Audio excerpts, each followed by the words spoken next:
Hamjambo mtazamaji wa televisheni Mteba TV, karibu kuweza kuungana nasi katika taarifa zetu za habari katika lugha bora tukufu la Kiswahili. Taarifa yake Janvier Emmanuel Kaluya, tukaribisha kuweza kuungana nasi katika habari zetu za siku ya leo. Ikiwa ni mara yako ya kwanza kutembelea channel yetu, usikose kujiabone kwenye channel yetu, kulike pia kushare kwa wengine tunapotoa habari zetu kila leo. Wa kwanza kabisa kuweza kuzipata. Vituo vyetu vinapatikana mashariki mwa Jamhuri ya Kidemokrasia ya Kongo. Langu jina naitwa Janvier Emmanuel Kaluya, nikukaribisha kuweza kuungana nasi katika habari zetu za siku ya leo. Leo ni tariki 4 ya mwezi wa 7 mwaka 2026. Tuanze kabisa na habari zetu za siku ya leo, ambapo tutazungumzia kuhusu vita ambavyo vinavyoendelea mashariki mwa Jamhuri ya Kidemokrasia ya Kongo.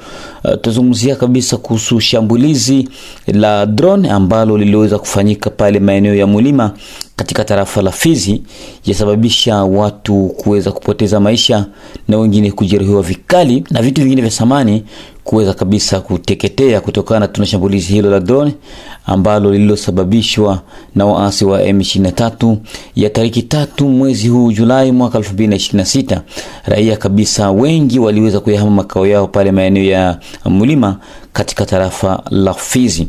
Na tutazungumzia kabisa kuhusu mashambulizi ambayo tuliyozungumzia katika taarifa zetu za habari za hiyo jana, ambapo tulikuzungumzia kuwa kabisa katika tarafa la Fizi huko maeneo ya Pwenzero, ikiwa kabisa kuliweza kuripotiwa kabisa vita kati ya waasi wa M23 zidi ya FARDC pamoja na washirika wao wa Zalendo. Habari kwa sasa zinaeleza kuwa jeshi la Jamhuri ya Kidemokrasia ya Kongo kabisa limeweza kuongeza shambulizi kubwa na kuhakikisha kuwa maeneo ya Bilalo mbili viliweza kabisa kukombolewa na kubaki kabisa tena mikononi mwa jeshi la Jamhuri ya Kidemokrasia ya Kongo. Mashambulizi kabisa yakiwa yanaendelea mpaka huko maeneo ya Minembwe. Haya na mengine tukukaribishe kuweza kuungana nasi katika habari zetu za siku ya leo. Nambari yetu ya WhatsApp iko hapo chini. Ukiwa na maoni au pendekezo, usisite kabisa kuweza kutuandikia kupitia nambari yetu ya WhatsApp ambayo iko hapo chini. Moja kwa moja tutakwenda kujibu, na tuseme asante kwa wale wote kabisa ambao wanaendelea kufuatilia televisheni yako Mteba TV, ambao wanaendelea kulaki na wale ambao wanaendelea kushare kwa wengine, ili kila leo waendelee kunufaika na habari zetu zenye kuwa za ukweli zisizokuwa za kasoro. Moja kwa moja tuanze kabisa na habari zetu za siku ya leo. Vita vikiwa vinaendelea mashariki mwa Jamhuri ya Kidemokrasia ya Kongo, raia wengi wa uawa na wengine kuweza kujeruhiwa kutokana na shambulizi la drone ambayo iliyosababishwa na waasi wa M23 katika tarafa ya Fizi huko maeneo ya Mlima. Katika wilaya ya Fizi, mashambulizi ya drone ikilenga kabisa kuweza kuharibisha makao ya wakaaji wa maeneo hayo kwenye kijiji cha Mulima kilicho katika wilaya ya Fizi mkoani Sud Kivu. Kilishambuliwa kwa drone asubuhi ya Ijumaa ya tariki 3 Julai mwaka 2026 kwa mujibu wa vyanzo vyetu. Mbali na hivyo, watu wengi waliweza kujeruhiwa vikali na wengine kuweza kupoteza maisha. Vitu vya samani viliweza kuharibiwa. Habari hizi zikiwa zinaeleza kuwa waasi hao walikuwa wakilenga kabisa ngome za serikali ya Jamhuri ya Kidemokrasia ya Kongo na hatimaye zikawa zimeenda kuvamia makao ya raia. Raia wa maeneo hayo waliweza kuyahama maskani yao na wengine kuweza kuwa katika hatari wakati vita vinaendelea kuripotiwa mashariki mwa Jamhuri ya Kidemokrasia ya Kongo.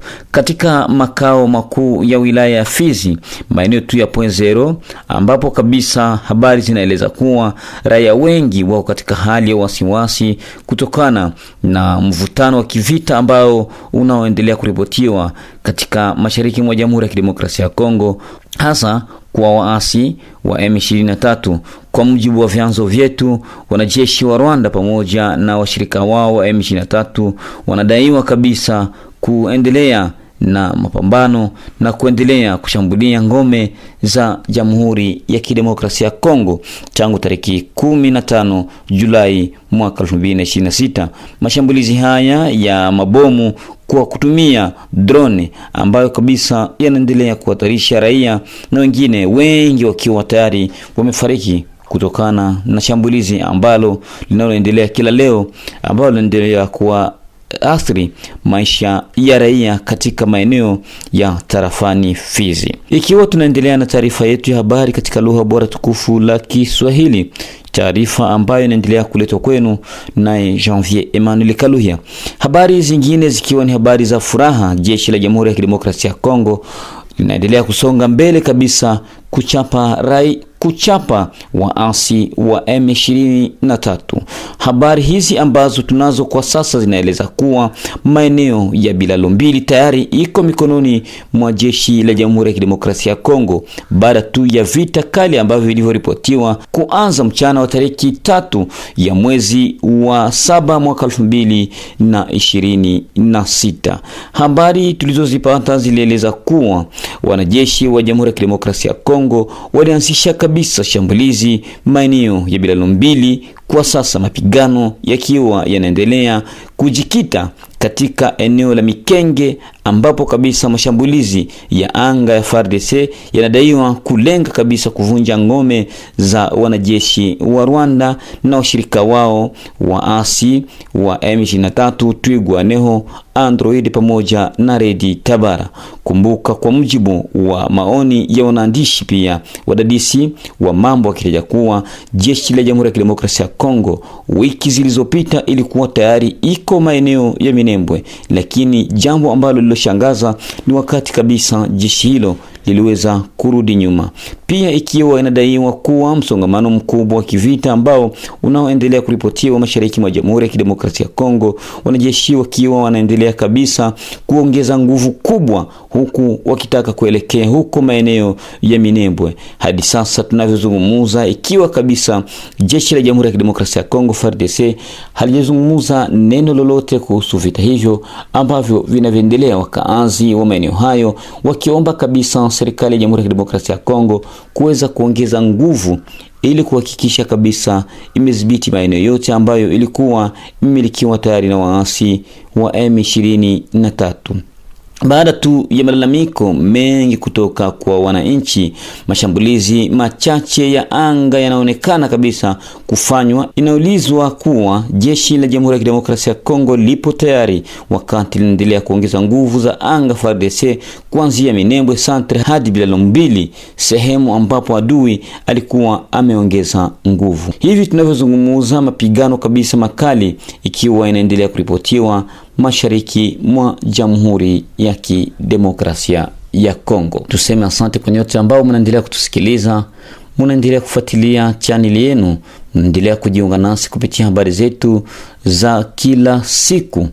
Na tuzungumzie katika tarafa la Uvira, ambapo kabisa kuna kuwa muongezeko pia malalamiko ya raia wa pale maeneo ya Kiliba, wakitaja kuwa wanashangazwa kuhusu kushimamishwa kwa kiwanda cha sukari cha pale maeneo ya Kiliba Ondesi. Raia hawa wakiwa wameandika kibarua kwa kiagiza mbele ya viongozi wa serikali ambao wanaoishi Kinshasa na nafasi zingine, ili kuangalia namna gani wanaweza wakaingilia kati kutekeleza kabisa kiwanda hicho ambacho kiko katika hatari na ambacho kabisa kilionekana kuwa na uongozi kabisa ambao usiokuwa na nizamu, huku akitaja kuwa mheshimiwa wa rais, wabunge wa taifa Kinshasa, wabunge wa taifa wa jimbo la Uvira Kinshasa, mheshimiwa waziri mkuu wa mkoa wa serikali huko Kinshasa, mheshimiwa waziri wa nchi anayehusika kabisa na kilimo huko Kinshasa,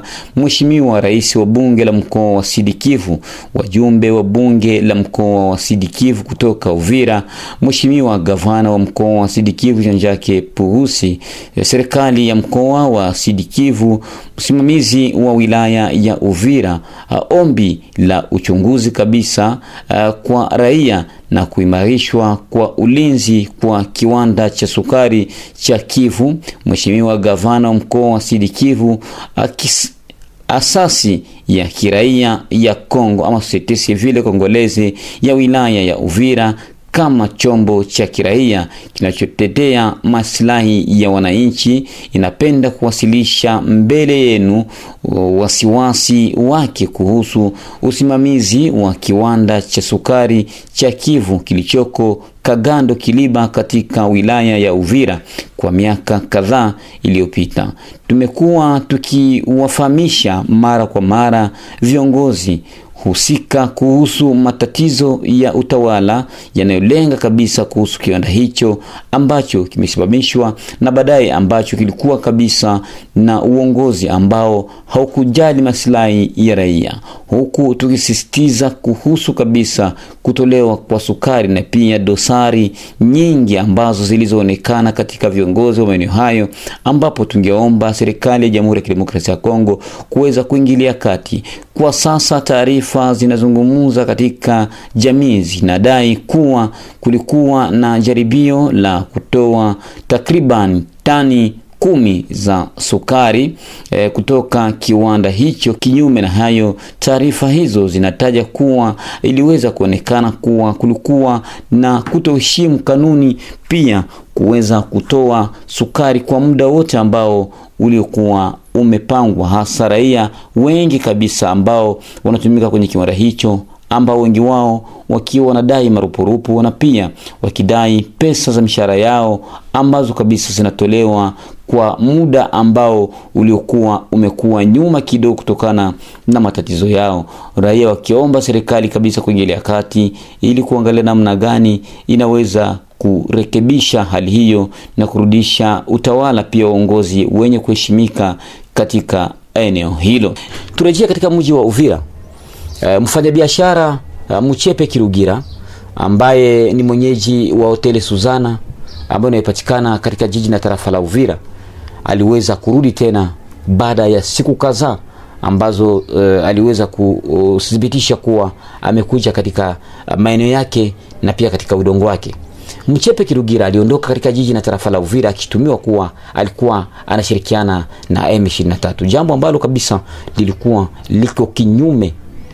Watu walikuwa wanawazia kwa sababu baada ya M23 kuondoka tuliweza kuambia kwamba nyumba ya Muchepe, yani hotel Suzana pamoja na jumba ambalo lilikuwa hapa ku Hospitali General liliweza kubomolewa na raia, wakapora mali yote, kila kitu, kwa sababu walikuwa kimshutumu kuwa alishirikiana na wasi wa M23. Lakini kwa pamoja aliweza kurudi sasa na kuonyesha kuwa yale yote ambayo walikuwa wakizungumza wakilikuwa wakimuwazia yeye hana ushirikiano na wasi wa M23.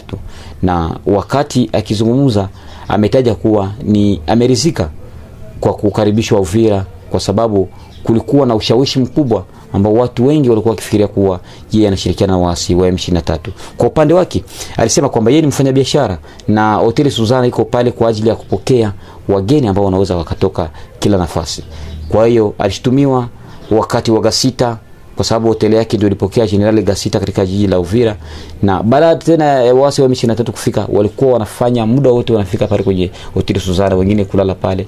Kwa hiyo wakafanya analiza automatically kwamba anashirikiana na wasi wa M23. Kwa hiyo gavana wa jimbo la Sud Kivu ambaye anafanya interim Jean-Jacques Elakano alikwenda kumtembelea na kuzungumza naye kwa pamoja, na pia amemkaribisha na kumwambia kwamba ajisikie huru katika nchi yake kutumika kwa pamoja.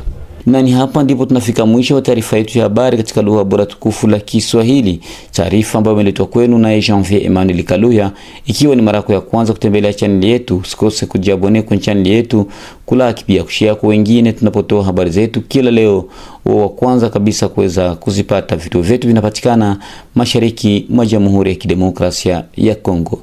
Nikutakie asubuhi njema na usikilivu mwema wa vipindi vyetu kupitia televisheni yako Muteba TV. Mimi ni Janvier Emmanuel Kaluya. Kwaherini.